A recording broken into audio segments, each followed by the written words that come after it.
在命运的无情捉弄下，男主自幼父母双亡，他扛起了照顾2个弟妹的重担。然而，命运并未停止对他的折磨。弟弟5岁时突然重病，无钱医治。为了那一线生机，听取一位外乡人的建议，妹妹才10岁。弟郎，米弟离毛姨都1年了。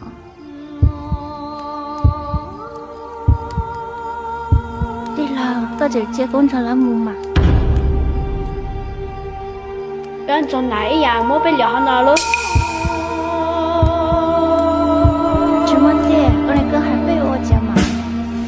无奈被卖给了所谓的陶家做养女，谁能想到，这竟是一场精心策划的拐卖骗局，最终钱也没有拿到。不久之后，弟弟也在病痛与绝望中离世，男主的世界彻底崩塌，唯有找到妹妹的信念如同一盏孤灯，在无尽的黑暗中顽强闪烁。时光流转，男主在痛苦与仇恨的驱使下艰难成长。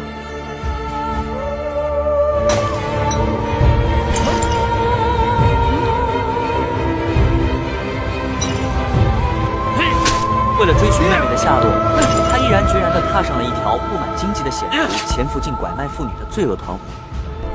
那，都那这个红彩的多呢？20年的漫长岁月，终于赢得了拐卖团小伙头阿强的信任。从阿强口中，他得知了当年拐卖妹妹的那些人渣的线索。男主凭借着坚定的信念与顽强的意志，在这场与恶势力的较量中拼尽全力。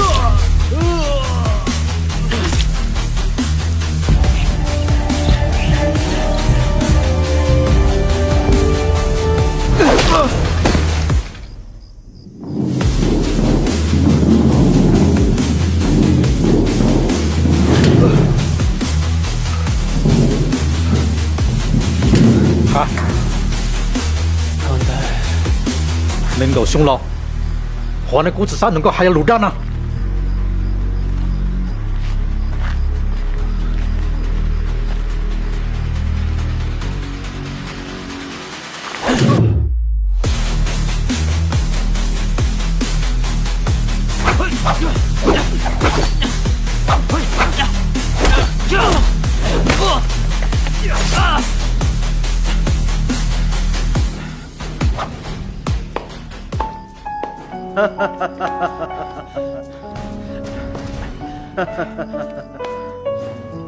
地道永恒不能容，工程能容，莫害了，各有后果我有意。吃呀，要害你呢，各有后来我有一天，工程从头用着背，我给弄，我给补。弟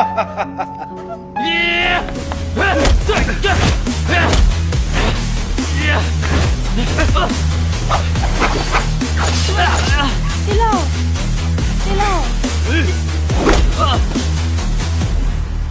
可终究是寡不敌众，阿强背后的大佬本将男主置他于死地。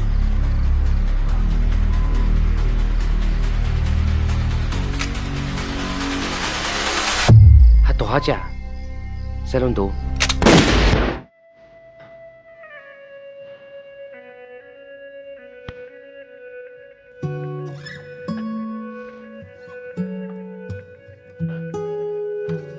阿强念及男主曾经的恩情，手下留情，将他抛入山洞。或许是命运的一丝怜悯，男主被好心人救起。在2018年1月，中共中央、国务院发出关于开展扫黑除恶专项斗争的通知。开展扫黑除恶专项斗争是在全国范围内开展的清除黑恶势力专项斗争。开展扫黑除恶专项斗争，同志们，我们在加大扫黑除恶打击力度的同时，也要加强法治宣传工作，要让广大的人民群众参与进来。在生死边缘走过一遭的他，并未被仇恨蒙蔽双眼，而是与一同前来的老乡商议，选择了投案自首，并决定配合警方抓捕这个作恶。此刻，一场正义与邪恶的终极对决即将拉开帷幕。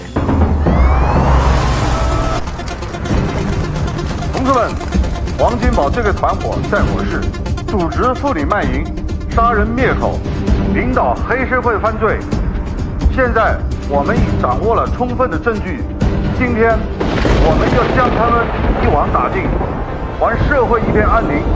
出发！